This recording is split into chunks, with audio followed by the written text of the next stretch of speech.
Salut à tous et bienvenue dans Voix Ouf, l'émission Allociné consacrée au doublage français. C'est parti, générique. Bonjour à tous les fans de VF. Je suis très heureux de vous retrouver pour un numéro exceptionnel placé sous le signe des super-héros. Aujourd'hui, dans nos studios, préparez-vous au show. Notre invité sait manier la batte aussi bien que les mots. Quand il sort les griffes, mieux vaut fuir le chaos. Un comédien hardi, au jeu de haut niveau. Sa voix fait voyager sans quitter son micro, capable d'éclairer même l'ombre d'un écho. C'est Jérémy Covillo. Salut Jérémy. Wow. Bonjour. Merci.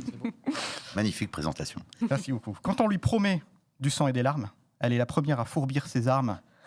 En matière de doublage, son expertise est infinie. C'est l'inénarrable Manon Maroufi. C'est beau aussi. Salut tout le monde. C'est beau et c'est vrai. C'est beau et c'est très vrai, oui, c'est vrai. Évidemment. Quand il laisse pousser une barbe divine, il a des airs de Wolverine. Mais ne vous en faites pas, il ne griffe pas. Sauf quand on lui propose des œufs au plat. Indispensable et son avis d'expert, c'est Thomas Humbert. Salut Thomas. Bonjour, ravi d'être là. Je n'aime pas les œufs, c'est vrai. Oui, c'est vrai. C'est vrai. Ouais. On peut faire une partie de l'émission de la On en suite. reparlera. Évidemment. On en parle. Quand il commence à parler ciné, tout le monde s'arrête pour l'écouter. De Spielberg à Nolan, il sait tout décrypter. Toujours stylé, jamais stressé. Il éclaire l'écran de sa plume affûtée. Cinéphile affamé, mais toujours respecté. C'est l'incontournable Michel d'Allociné, monsieur Yoann Sardé. Waouh. Il est fort, cet homme est très fort. C'est surtout qu'après 4 ans d'émission, il arrive encore à trouver des et nouveaux personne trucs. te fait de rime à chaque fois, toi. Bah non, toi, bah, non. on va t'en écrire. Il faudrait Ouais. qu'on y pense, ouais. Bah ouais. Ah ben, Ce serait justice. surtout que vous avez du talent aussi pour les rimes. Hein. C'est vrai. C'est gentil. Bah, on va commencer tout de suite parce qu'on est un peu en retard, donc il faut qu'on se dépêche un peu. Tout va bien. Bah, Jérémy, on est très content de te recevoir. Moi, je suis hyper heureux. Je Parce suis que, ravi d'être là aussi. Tu Vraiment. fais partie vraiment de mes comédiens que j'apprécie particulièrement, surtout sur Tom Hardy, que j'adore. Merci. En ce moment, je regarde Mobland et je trouve ça incroyable. Très, Ah, très... Ah ouais. C'est ma cam. Bah, c'est la mienne aussi. Et c'est ouais. Je me suis vraiment régalé sur Mobland. C'est J'imagine. au-delà de la série, le travail de Hardy là-dessus est comme d'habitude génial, mais enfin ouais, je me suis voilà. De toute façon, Tom, c'est vraiment un acteur incroyable à doubler, quoi. On va y revenir, mais avant, je voulais qu'on te demande une petite question un peu générale que je demande un peu à chaque fois parce que je trouve ça intéressant. C'est qu'est-ce qui t'a donné le sel de la comédie, te donner envie d'être comédien? Est-ce que c'était depuis que t'es petit ou c'est venu un peu plus tard? Comédien, Ouais, pas ouais. forcément. Pas dans forcément le doublage. doublage. J'ai commencé petit, moi. J'ai tourné mon premier film, j'avais 9 ans. Ce qui m'a donné envie, c'est très simple. En fait, j'avais un père qui était déjà très cinéphile, donc on voyait beaucoup de films à la maison quand j'étais tout petit, qui n'étaient pas forcément d'ailleurs des films toujours de mon âge.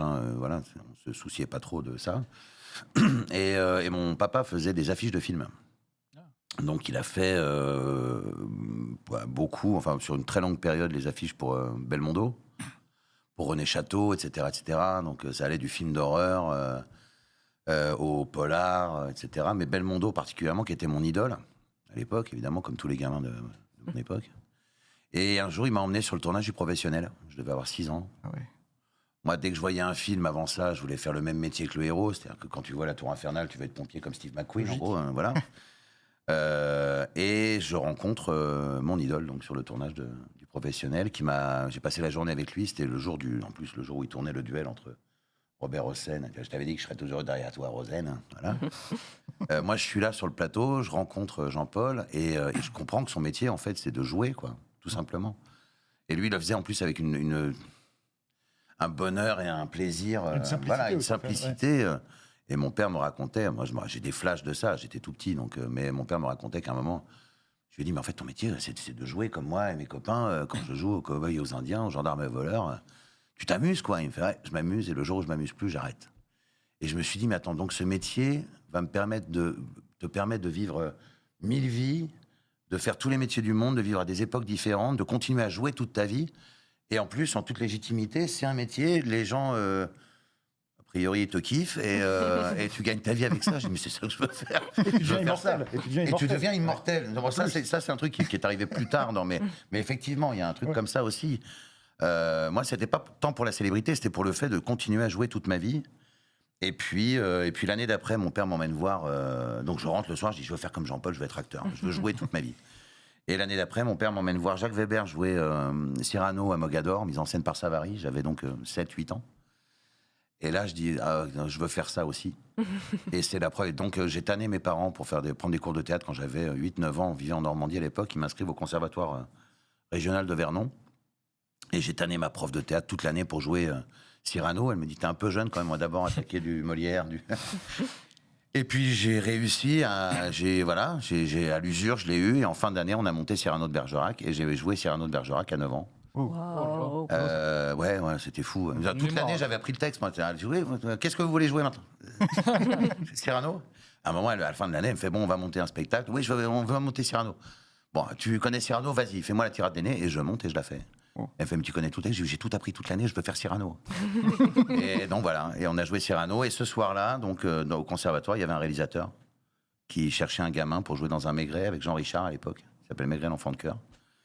Il est venu me voir après la pièce et il m'a proposé le rôle. Et voilà, j'ai commencé comme ça. Et puis après, j'ai rien lâché. Alors, il y a eu des hauts et des bas, hein, évidemment. J'ai été plus barman à certaines époques qu'acteur. Mais j'ai rien lâché, voilà. Ok. Voilà comment c'est mon envie de jouer. Et c'est toujours mon moteur est toujours le même, en fait. C'est jouer. Voilà. Mais c'est ce qu'on disait. Sans se prendre au sérieux, en travaillant sérieusement, mais sans se prendre au Premier sérieux. sens du terme. Pardon? Au premier sens du terme, ouais. Moi, voilà. Alors, le doublage, en plus, me permet maintenant d'aborder parce que c'est quand même vraiment un métier d'acteur, et d'aborder un peu, par procuration, des rôles qu'a priori, je ne jouerais pas forcément dans ma vie d'acteur français. Il m'étonnerait qu'on me propose de jouer Wolverine demain, par exemple. Ouais. Mais bon, voilà. Mais justement, le doublage, comment on tombe dedans? Est-ce que c'est quelqu'un qui te dit, tiens, t'as une voix... Ouais. bien, Alors moi, je précise toujours que la première personne à m'avoir proposé de faire du doublage, moi, j'ai pas eu à démarcher en plus, j'ai eu beaucoup de chance. C'est Hervé Ray, voilà, avec qui on avait tourné ensemble quand on avait 14-15 ans dans une adaptation d'Héritage de Cavana pour la télé, mise en scène par Marcel Bluval. Il y avait Benoît Magimel dedans, on avait tous 14-15 piges. Et puis on est restés copains avec Hervé, de loin en loin. Puis un jour, il m'a appelé, il m'avait entendu dans un film que j'avais tourné. C'est vrai que ma voix, évidemment, s'est aggravée avec le temps. Donc je devais avoir 32, 33 ans à l'époque. Je voulais faire le calcul, ça fait 15 ans que je fais du doublage. Et il me dit, mais je t'ai entendu, machin, ta voix, ça t'intéresserait? Et c'est vrai qu'au début, je me dis, ouais, pourquoi pas, enfin, sans me dire que voilà, j'allais en faire un truc. Je me disais, bon, ça fera un cachet de temps en temps. Et puis, voilà, il m'a fait faire mes premières ambiances, il m'a présenté plein de gens. Et les choses sont allées assez vite. Je crois que je suis tombé, on en parlait avec des copains comme Alexis Victor, par exemple, qui me disait qu'au-delà du travail, il y avait aussi, je pense que j'ai eu la chance d'être la bonne voix au bon moment. C'est-à-dire qu'on cherchait de nouvelles voix graves pour des acteurs de mon âge, de 40 ans, 45 ans, etc. Que les voix un peu graves avaient pris un peu d'âge, forcément. Et que ça s'est bien goupillé, quoi. Voilà. Donc j'ai eu beaucoup de chance. Mais c'est Hervé qui, le premier, m'a mis le pied à l'étrier. Et puis après, les gros rôles sont arrivés avec Daniel Perret, avec Michel Derain, des DA qui j'ai beaucoup travaillé, mais qui ont été parmi les premiers à me faire beaucoup bosser. Ouais. Ok. Alors, tu vois, il y a une petite batte devant toi. Je la vois, ouais. On l'a mis un peu exprès. Ouais, ah oui. Parce que, évidemment, un de tes rôles les plus marquants, c'est celui de Negan dans The Walking Dead. Ouais. Et on est tous un peu fans, même un peu beaucoup, de cette série. Je me dis, est-ce que ça en dit pas long sur notre psychologie? C'est ça, non mais ouais, ouais. Et ce personnage est chelou quand même. Et justement, et malgré le fait que ce soit un grand méchant, tout le monde l'a adoré dès le début. On adore le détester, en fait. Ouais, c'est ça qui est super, ce que je trouve assez génial. Je pense qu'il a l'entrée en matière la plus iconique de... Peut-être pas la plus iconique, mais une des plus iconiques entrées en matière de l'histoire de la série télévisée. Ah, parce que clairement. Ça a été... Alors là, je ne remercierai jamais assez Benoît Dupac, qui est comédien, mais qui est aussi le directeur artistique de toutes les saisons de Walking Dead. Et, qui est la VF de Glenn aussi. Qui est la VF de Glenn. Ce qui est un peu drôle. Ce qui est cocasse. Voilà. Non, mais on est très, très amis. C'est un mec que j'adore et que je connais depuis longtemps. C'est pareil, il a fait partie des premiers DA à me faire travailler dans le doublage. Et on attendait un truc pour vraiment bosser ensemble. Je disais, j'aimerais bien venir sur Walking Dead. J'étais fan de la série, encore plus fan de la BD d'ailleurs. Et j'attendais, et je me disais, il y a un moment, Negan va arriver dans la série.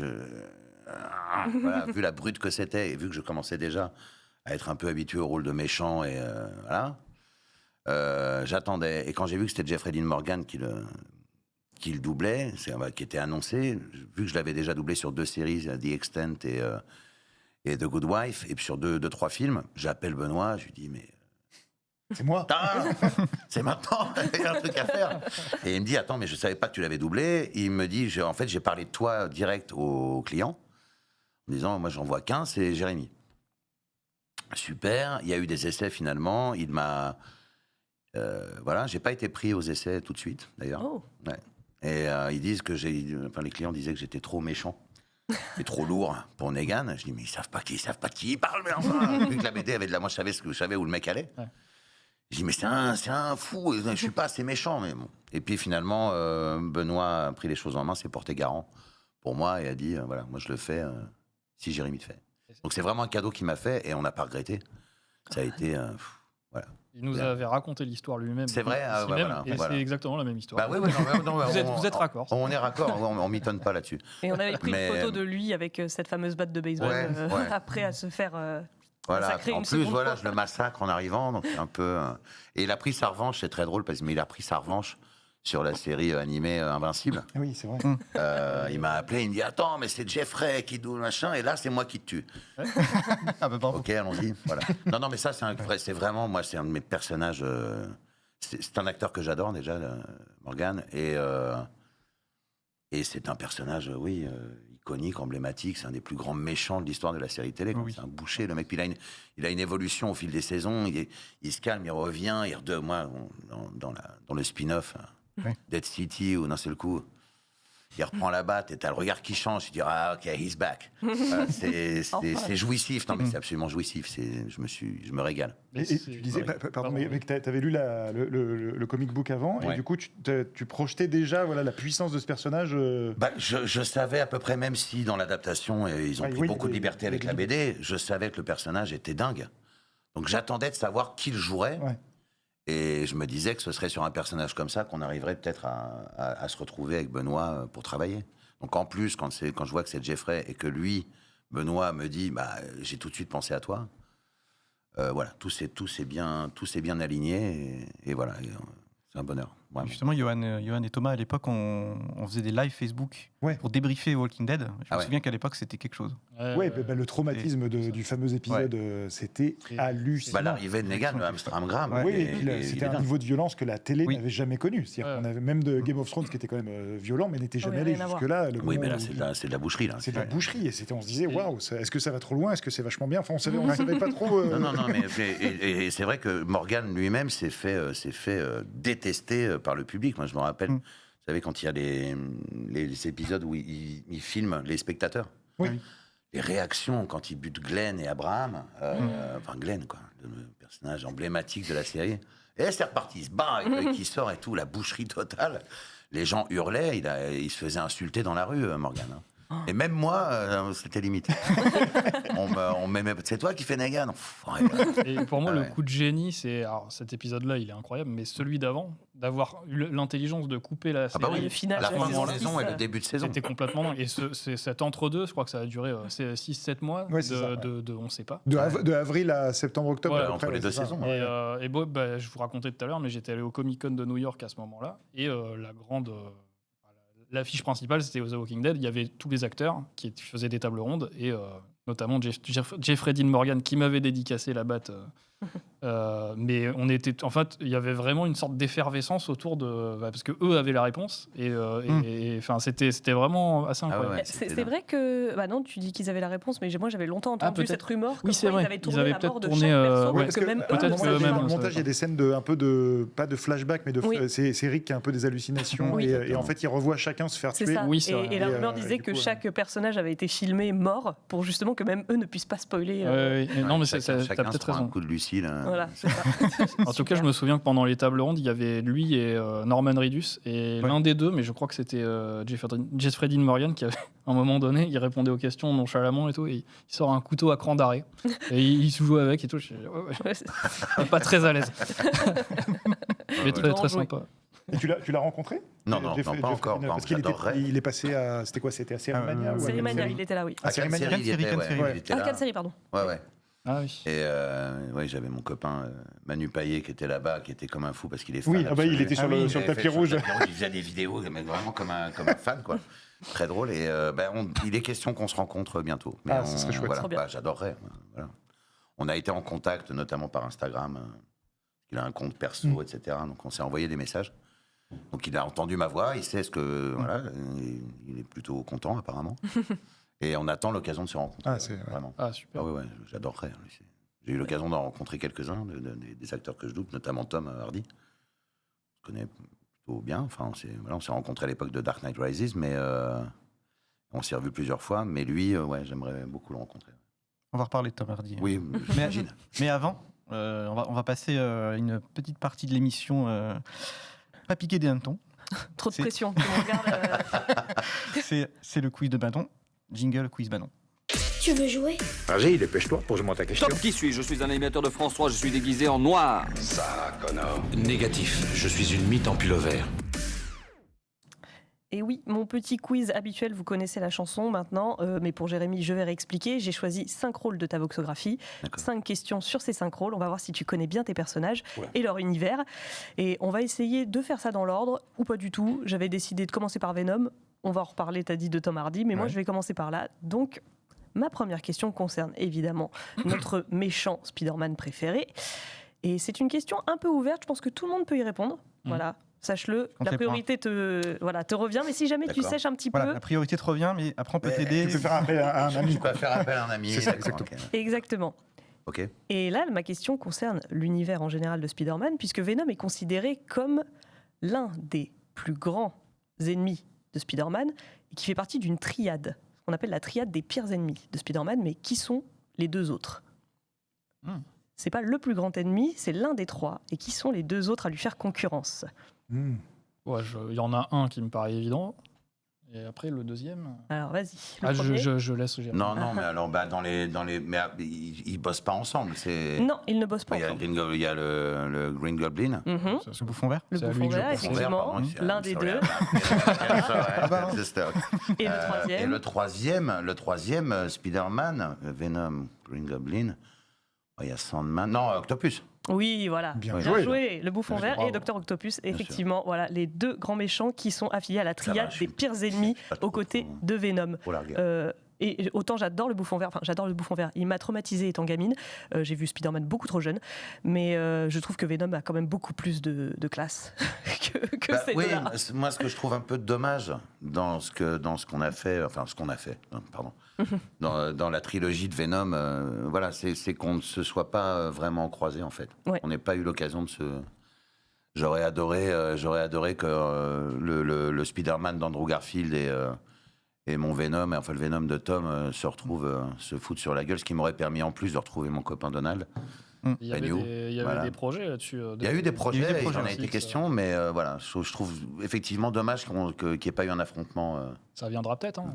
C'est encore possible. Oh oui, tout est possible. Mais après, je crois que Tom veut, il a fait sa trilogie Venom, il veut passer à autre chose, il a quand même passé 10 piges, donc je crois qu'il a d'autres projets. Ouais, surtout qu'il était très impliqué dedans, il était producteur, il était à fond dedans, donc là je pense qu'il est un peu passé à autre chose. Là, puis bon, il y a la saison 2 de Mobland a été signée, justement, ils sont en préparation de faire pour la saison 2 de Taboo aussi, qui est une série extraordinaire, on attend la saison 2 depuis des années. Donc je pense pas qu'il revienne en Venom, et s'il ne revient pas en Venom, a priori, si un autre Venom arrive, ce sera un autre acteur, ce ne sera pas forcément moi. Quoi. En tout cas, moi, je vous le dis, j'assume totalement d'adorer la saga Venom. Mais tu as raison. Les 3 films, je sais que il y a un petit côté, une certaine frange du public les considère un peu comme des nanars. Mais moi, je les trouve vraiment, que les 3 se complètent bien. J'aime beaucoup la direction prise avec un peu d'humour. Le duo. Alors moi j'aime bien l'humour, mais de toute façon dans le comics, il y a de l'humour. Mais c'est un humour un peu plus trash. C'est quand même c'est pas pour les enfants du tout, Venom. Ils ont un peu édulcoré le truc pour en faire un truc un peu plus tout public. Ce que moi j'aurais tendance à déplorer un petit peu. Je trouve que ça aurait été peut-être comme s'ils adaptaient. Je crois qu'il en est question. D'ailleurs, ils vont adapter Lobo.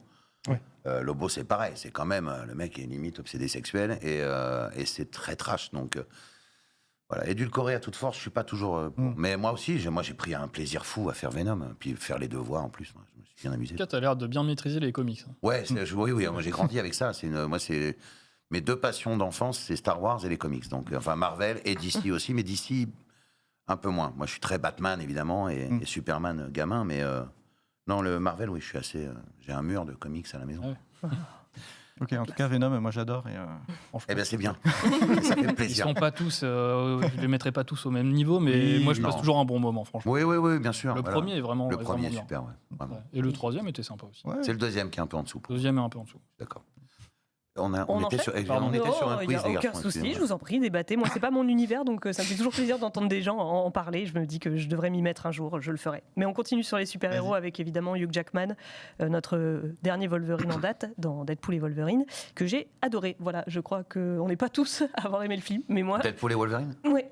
Mais en fait, Je préfère Logan, mais bon. Non mais je suis pas fan de l'univers des super-héros encore une fois, et je trouvais que celui-là était très accessible. J'ai été morte de rire pendant 2 heures, donc c'était Ils pour sont moi très différents, les deux, Logan et Wolverine. complètement. Et la question est peut-être un peu dure, et je précise que je n'ai pas été faire mes recherches moi-même dans le film. J'ai trouvé la réponse sur Internet. Donc voilà, C'est peut-être une fake news. Non, ce n'est pas une fake news. Je ne pense pas que ce soit une fake news. Je précise juste que je n'ai pas été jusqu'à compter, puisqu'il est question de chiffres, Ok.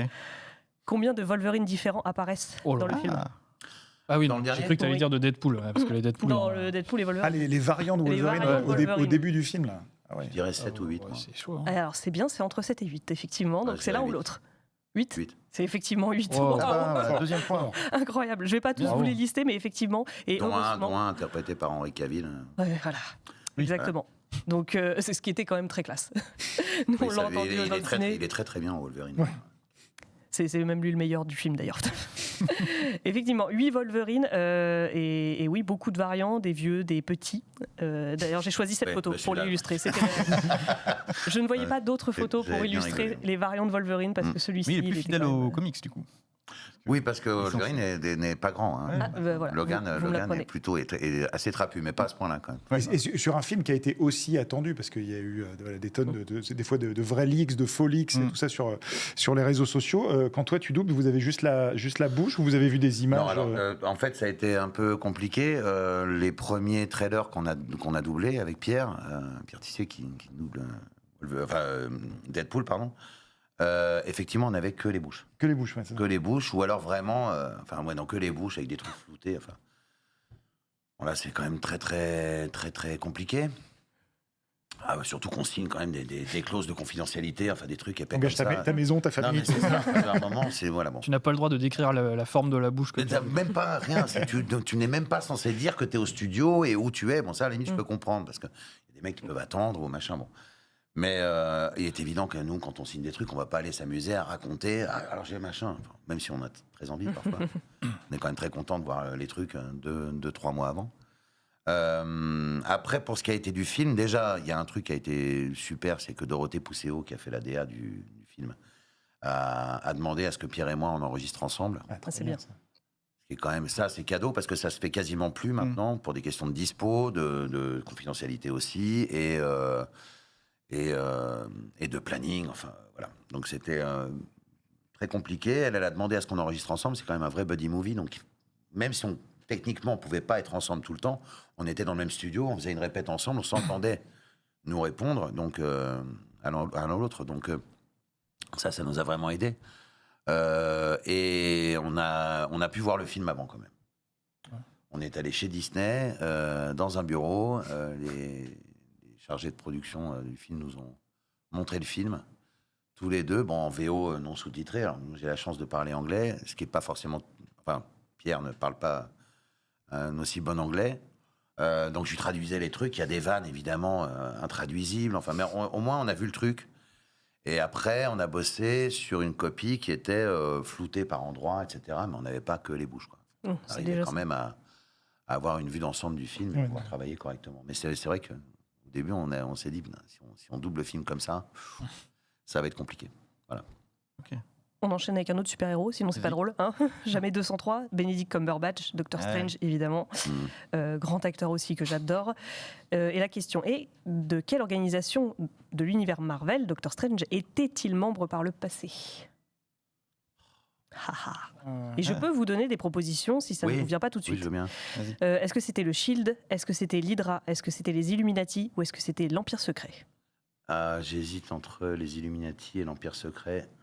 Je dirais les Illuminati. Bien joué. Punaise. Oui. C'est fou ça, sans faute pour Troisième l'instant. point. Effectivement, Voilà. les Illuminati. Voilà. Le monsieur maîtrise la pop culture. Avec cette super Ouais, image très, Ah oui, très angoissante. Voilà, de... Tu cumules quand même 3 personnages de Marvel. Ah bah je crois que je suis le comédien qui a le plus de personnages chez Marvel. Non, c'est Alexis Victor aussi. Je crois qu'il en Alexis, a il a Loki Il en a deux. et Rocket. Loki, Rocket et Charles Xavier aussi. Ah, Charles Xavier jeune, effectivement. Oui, effectivement. Alors moi, j'ai ces 3 super-héros-là, et chez DC, j'ai aussi Claw. Ah oui, Oh. ouais, c'est pas mal quand même. Ouais, Ulysse Claw. Ouais. Et Un quelle méchant. efficacité. Ah bah c'est bien Andy qu'on parle de Serkis, c'est ça. méchants. Andy Serkis joué par Andy Andy Serkis. Serkis, mais que j'ai doublé pas mal de fois. Ouais. On parle de méchants, parfaite transition vers Negan, on y revient dans The Walking Dead, Jeffrey Dean Morgan, que moi j'ai découvert dans Grey's Anatomy où c'était l'homme le plus adorable de la planète. Autant vous dire que la transition était difficile. Oui, ça surprend, ça fait un voilà. choc. Hein. Et au début, je voulais évidemment demander quel était le nom de sa batte de baseball, mais c'était un petit peu trop facile. Donc je suis partie sur du flashback en vous demandant quelle était la profession de Negan avant l'apocalypse. Prof de sport. Bien joué. Voilà. Mais évidemment. Pardon, je vous laisse aucune Ah non, mais chance. ça dégaine direct, ça dégaine Ouais, direct. en plus, dès qu'il y a des quiz, j'adore ça. Il Donc était vas-y, le on peut faire 1 heure de quiz. Non, mais je suis parti. Voilà, je n'ai pas trouvé de de photo de lui en tenue de sport, ça aurait été trop beau. Il y a un mais épisode où on le voit, voilà. Et, l'épisode qu'il a tourné avec sa femme, on comprend aussi le nom de... de Lucille, effectivement. Mais on est je d'accord trouve que Negan est mieux avec la barbe c'est que vrai. rasé, je trouve. Oui, Personnellement. oui. C'est Mais ça. comme moi, je suis beaucoup mieux avec la barbe. Alors, d'un point de vue féminin, rares sont les hommes qui sont mieux avec sans barbe qu'avec. C'est sûr, Après, ça ajoute quelque non, chose. il Et je est note. quand même très beau gosse, Jeffrey. Non, hein. vraiment. Il fait un peu moins peur. Il est, Bah, il est oui, oui, moins, ça, voilà. ça va mieux au personnage. Ouais. Et c'est un méchant aussi, on continue. Un méchant un peu plus sympa avec Bowser de Super Mario Bros. Oui. Effectivement. C'est mon dernier perso, mais un petit perso coup de cœur. On avait vu le film ensemble en plus. C'était vraiment chouette. Et là, je fais appel à votre mémoire musicale, puisqu'on va parler de la chanson de Bowser. Et qu'est-ce qui, selon lui, ne saurait aller à l'encontre de son amour pour Peach? Ah, je l'ai réécouté il n'y a pas longtemps. En plus, Moi, je l'ai chanté, alors là. Ouais. Merde.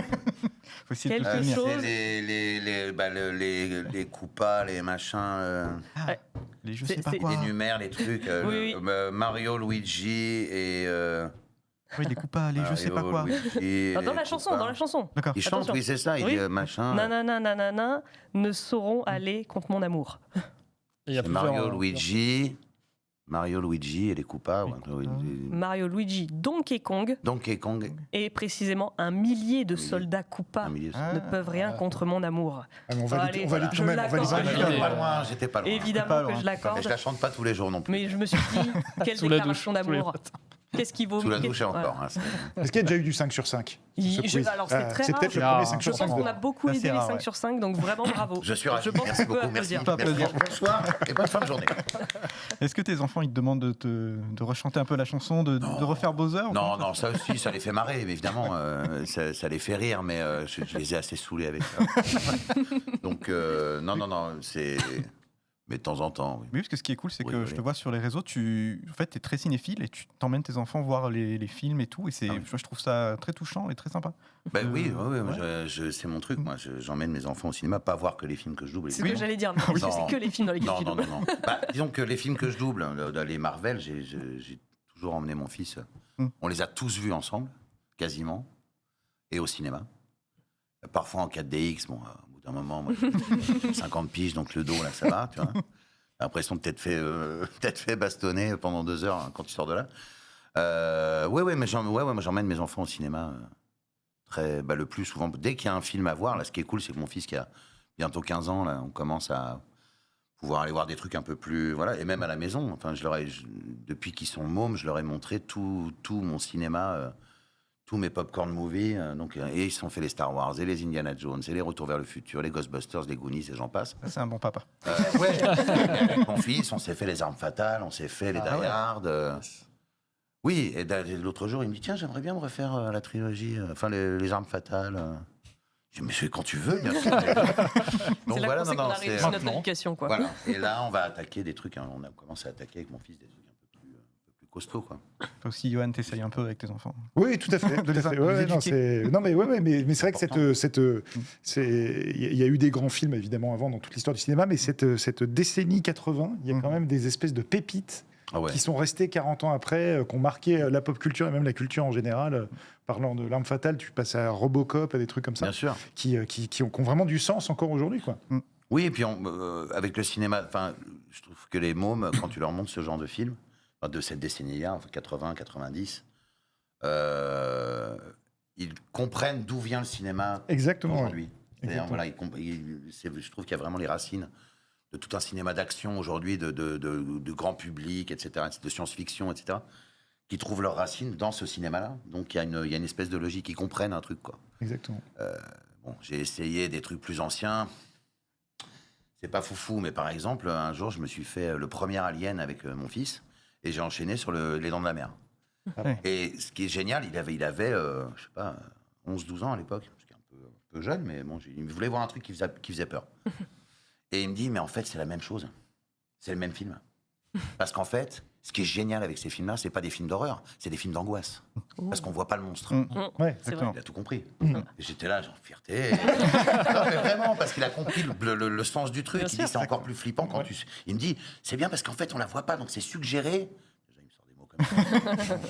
Voilà, et ça rend le truc encore plus angoissant. Et donc, voilà. Donc, et des films de personnages aussi. Et des films de personnages, évidemment. Parce que Ripley ou le trio des Dents de la Mer, c'est Et ce qui est incroyable dans Les Dents de la Mer, une de ses scènes préférées, c'est la scène sur le bateau. Le monologue, la scène de la discussion. De show, exactement. C'est la scène la plus forte et la plus angoissante Et du la film. plus angoissante, finalement, qui est dingue. Où il commence par se montrer les cicatrices, puis il finit sur ce monologue dingue que Shaw avait complètement réécrit. Enfin, bon, on parlera.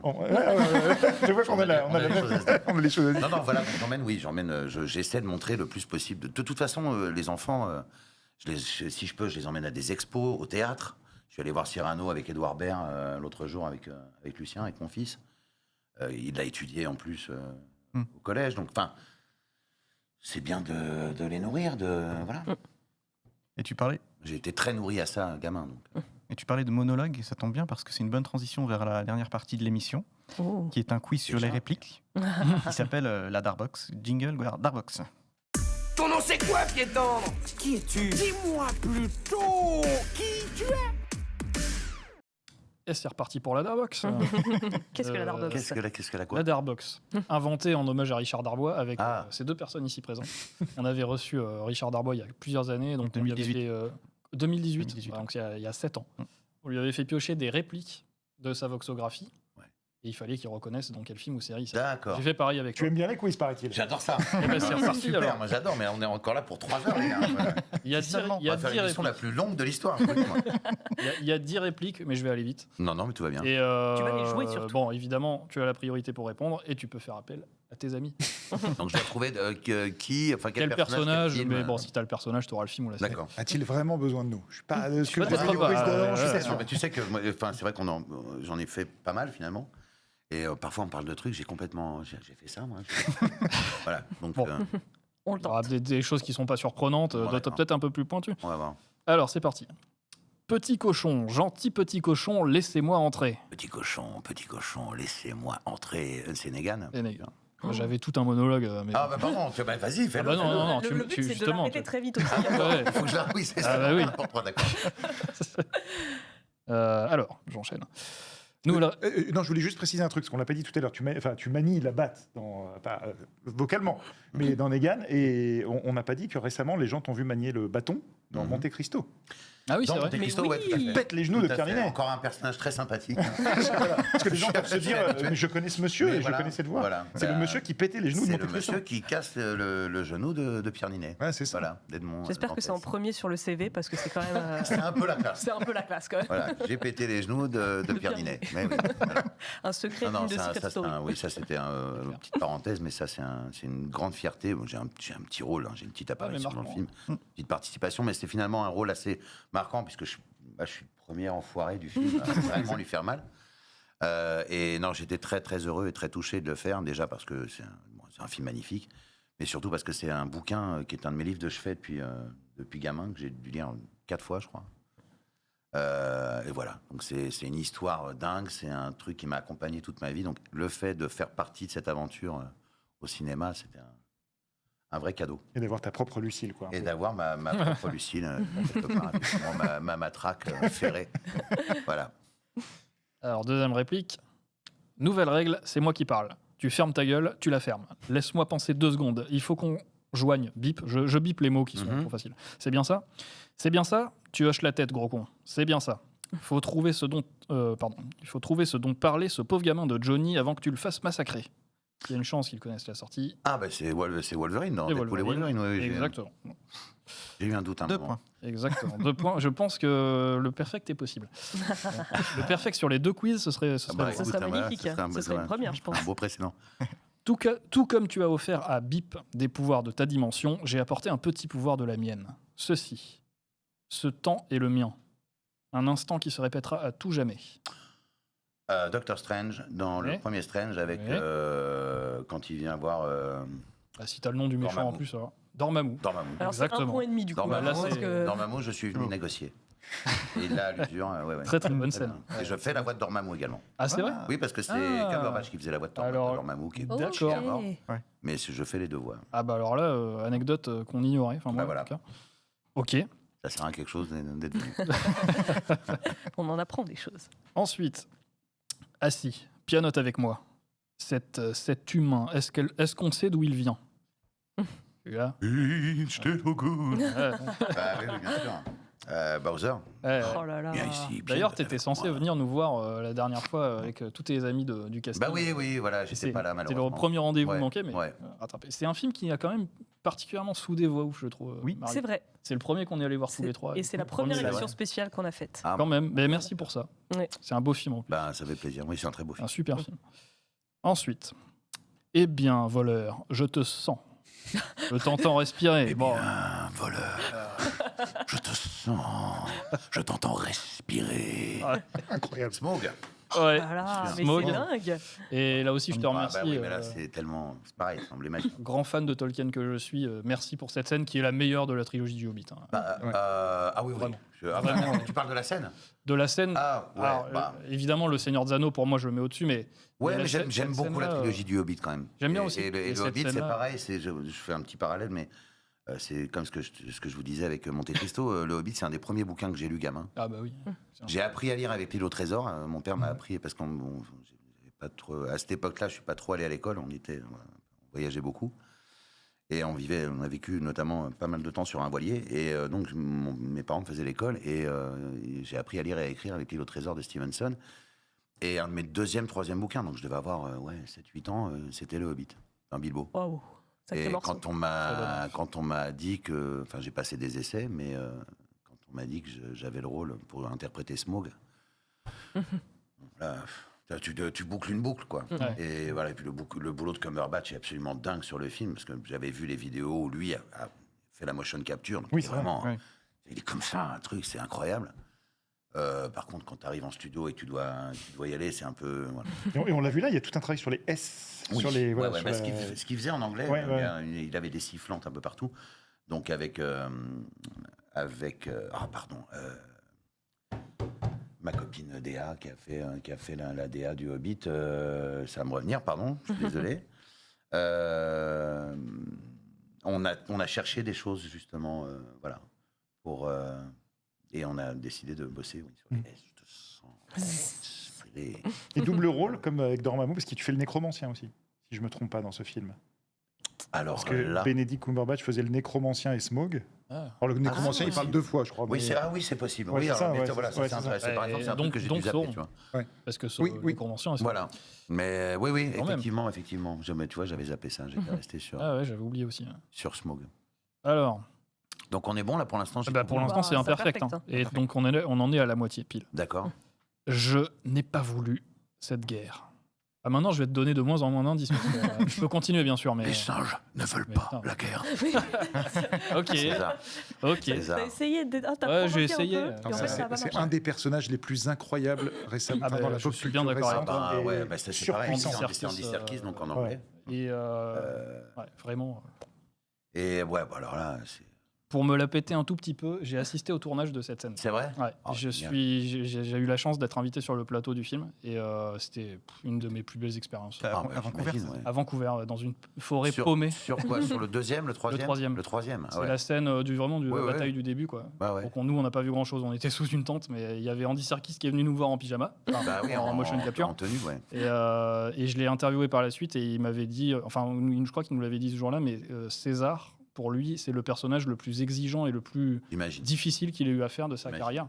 C'est fou ça. On parle de quelqu'un qui a fait Gollum, Oui. qui a Non, fait, qui a voilà. fait Gollum, qui a fait King King Kong, Kong, qui en a fait, mais César, ça m'étonne pas. Il fait un boulot, enfin, quand tu vois le film, le travail, et c'est pareil, c'est ça qui était super intéressant sur le doublage. Je vais pas du tout me mettre à son niveau, hein, mais sur le doublage, il y avait un truc. En plus, moi, quand je suis allé faire le premier, si tu veux, il dit non, et César est à la maison à la fin, donc je pensais pas que le personnage aurait cette évolution-là. Le 2, il commence à parler, mais c'est sur le 2 que c'était le plus intéressant finalement parce il fallait retrouver ce truc de bête, d'animal qui parle. Donc, il y a sur le souffle, le mouvement. Et voilà, il découvre les mots, machin. Sur le 3, il a des monologues de ouf, etc. C'est hyper Il physique, parle en comme fait. de toute façon, enfin voilà, on y reviendra certainement, mais le doublage est hyper physique. Si tu n'engages pas tout ton corps dans ce que tu fais, ton seul vecteur étant la voix, il faut que les mouvements se ressentent. Tu peux pas être... beaucoup de gens s'imaginent qu'on est là, puis il y a notre barre et qu'on lit un texte. Non, c'est pas ça. J'ai jamais réussi à me péter un doigt un jour en doublage, sur Conan, je crois. Tu sais, tu fais les bagarres, les machins, bing, je me prends la barre. Et moi aussi, c'était en doublage, du coup.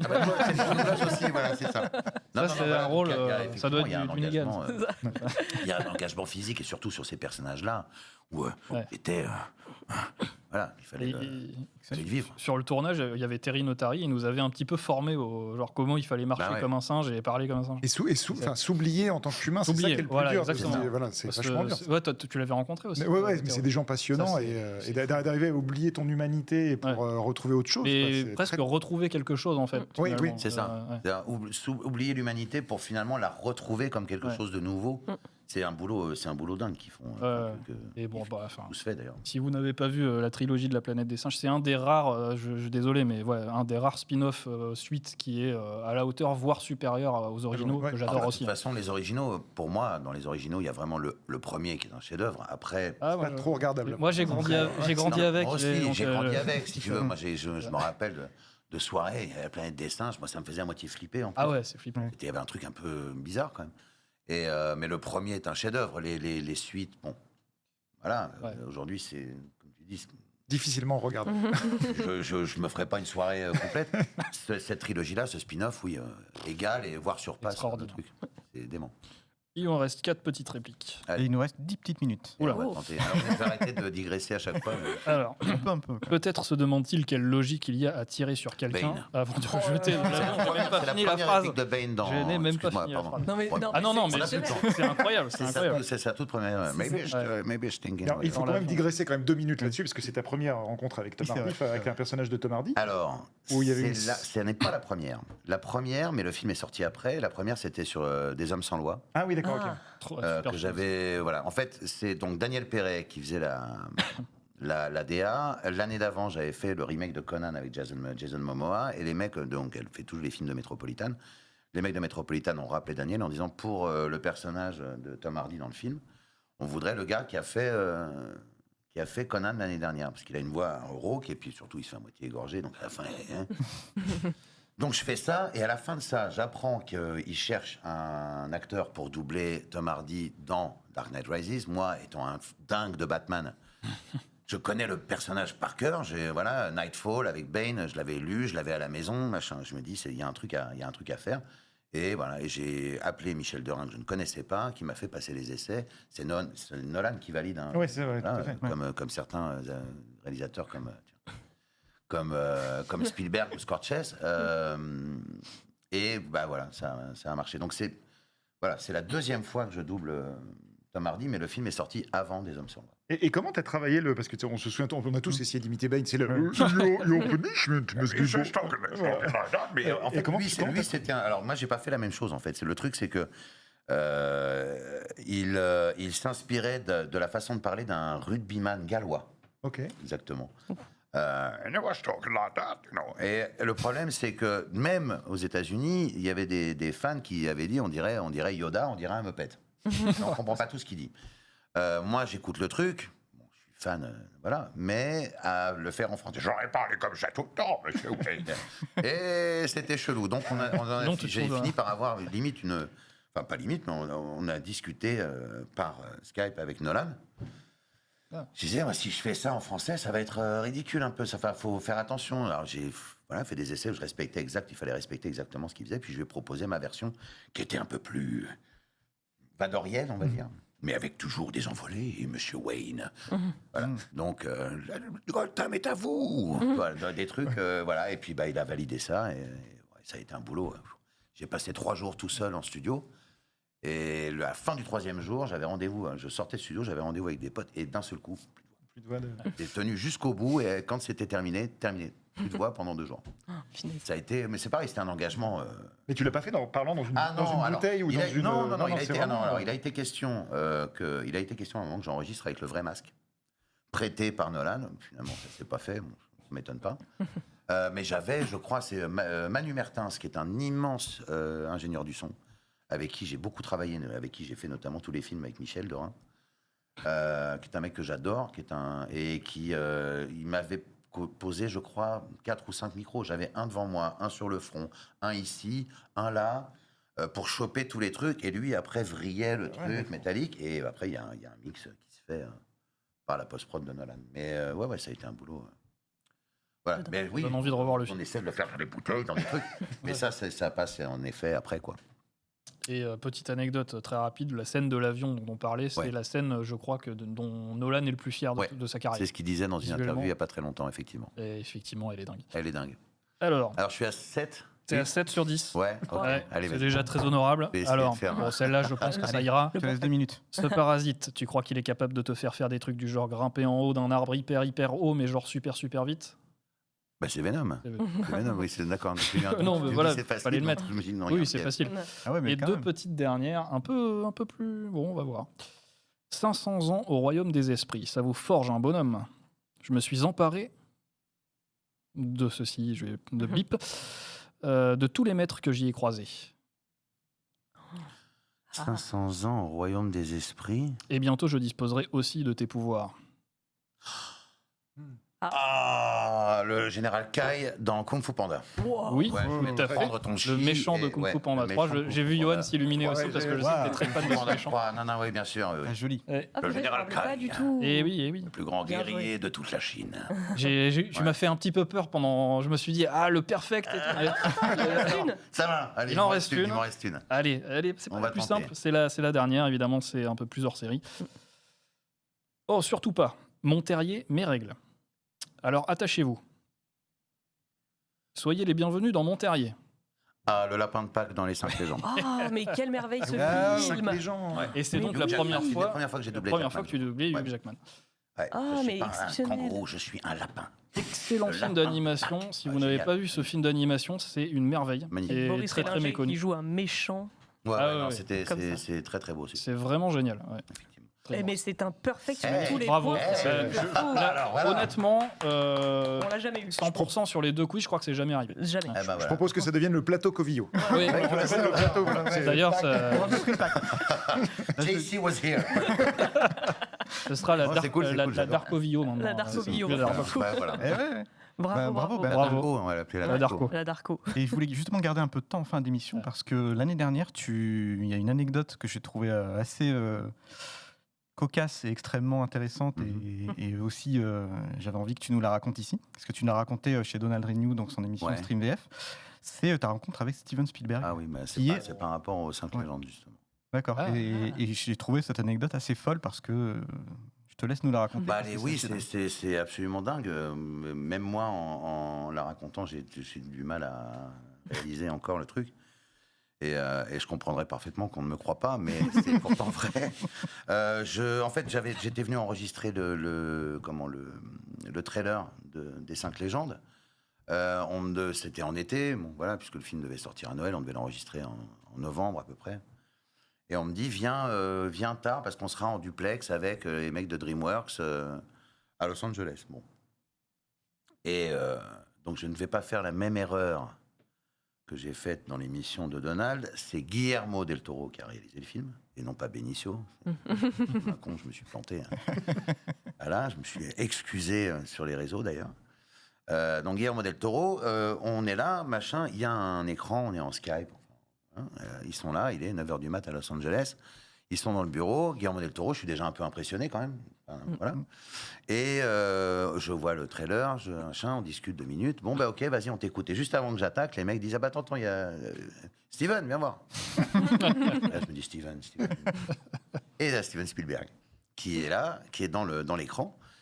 Il faut savoir que je venais de faire Super 8 juste avant de J.J. Abrams. Et je comprends qu'en fait, il valide les voix, même quand il produit, il supervise un peu tout ça. En tout cas, les voix allemandes, italiennes, espagnoles, françaises. Jérémy, machin, c'était bien, j'ai entendu sur Super 8. Super, merci. Et puis, ok, vas-y, on t'écoute. Donc là, je prends mon souffle quand même. Donc tu joues en live devant ces Et je suis là, oui. Fou, et Barbara Tissier, c'est Barbara Tissier qui était la DA du Hobbit. Pardon, ça vient de me revenir. Et ça m'embêtait beaucoup voilà, excuse-moi Barbara. Donc voilà, et je suis là, on fait le truc. Et puis, à la fin, donc les mecs se marrent et tout ça. Je suis plutôt content.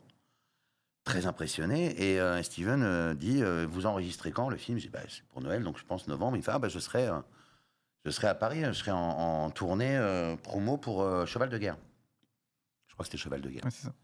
Et si j'ai l'occasion, je passerai sur le plateau. Bon. Ouais, super. Écoute, avec plaisir, Steven. Voilà, quand tu veux. Bon. Et je me dis, il passera jamais. Enfin, voilà.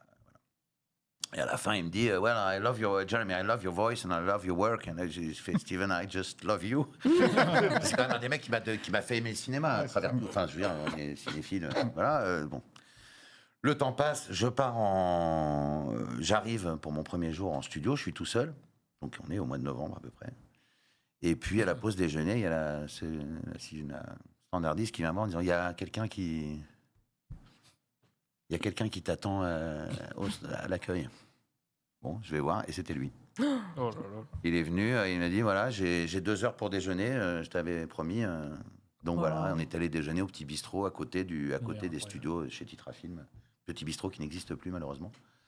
Et voilà, et tu te retrouves à 2 heures à discuter pour le déjeuner avec Steven Spielberg. C'est fou. Oh, j'ai encore des frissons, rien d'en parler. Enfin, voilà, moi j'étais comme un enfant, quoi. Il est gentil, il est passionné, passionnant.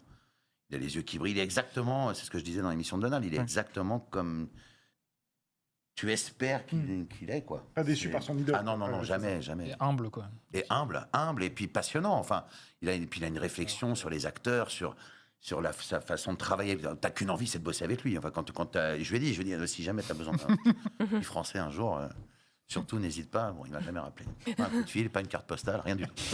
Mais non, c'est une bulle dans le temps. C'est totalement surréaliste. Parce que c'est super, parce que tu as eu du temps avec lui. Parce que nous, quand on fait des interviews, je sais que Thomas Iwan, vous l'avez peut-être déjà. Non, il n'y a que Thomas qui l'interviewe. J'ai rencontré 5 minutes.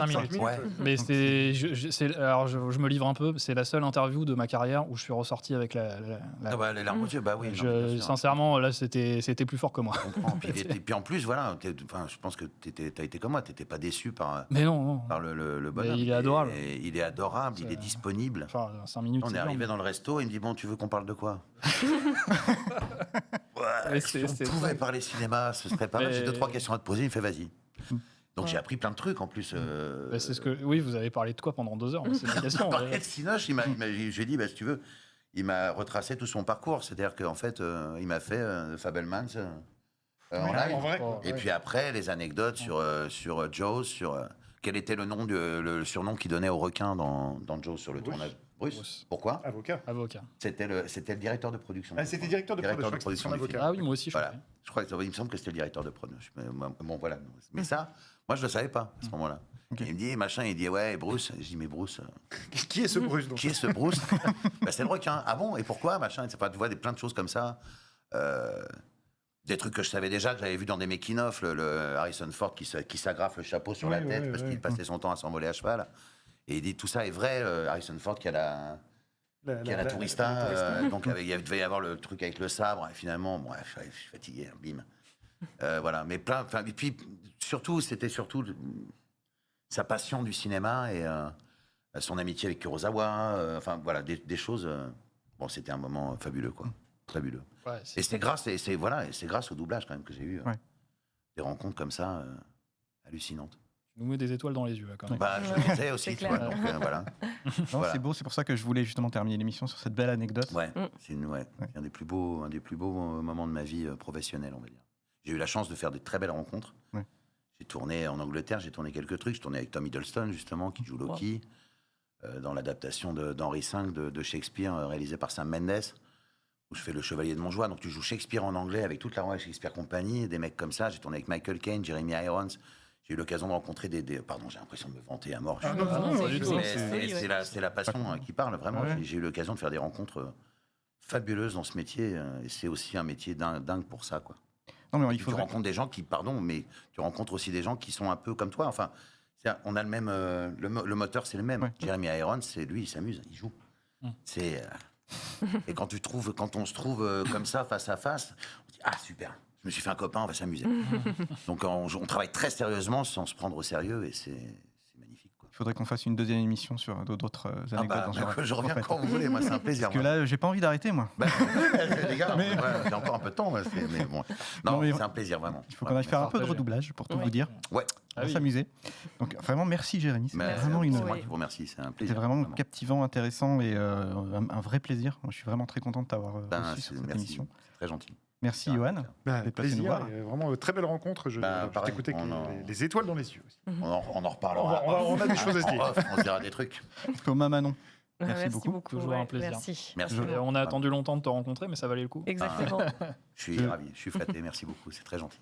Je remercie Timothée, Pierre, Quinto, Arthur, Marine à la régie et toute la rédac d'Allociné, bien évidemment.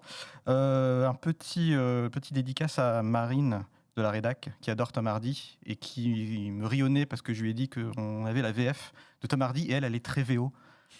Et elle a dit ouais mais c'est bien mais voilà. Elle a le droit, mais voilà. D'habitude c'est moi qui la pique et là c'est toi, tu vois. Bon, j'essaierai de te présenter Tom un de ces jours. Oh, ne dis pas ça. VF, du coup. C'est ça. Il va falloir regarder les films en VF. Voilà. Merci beaucoup, on se retrouve très vite pour une nouvelle émission. Salut à tous. Salut. Merci. Salut. Ciao.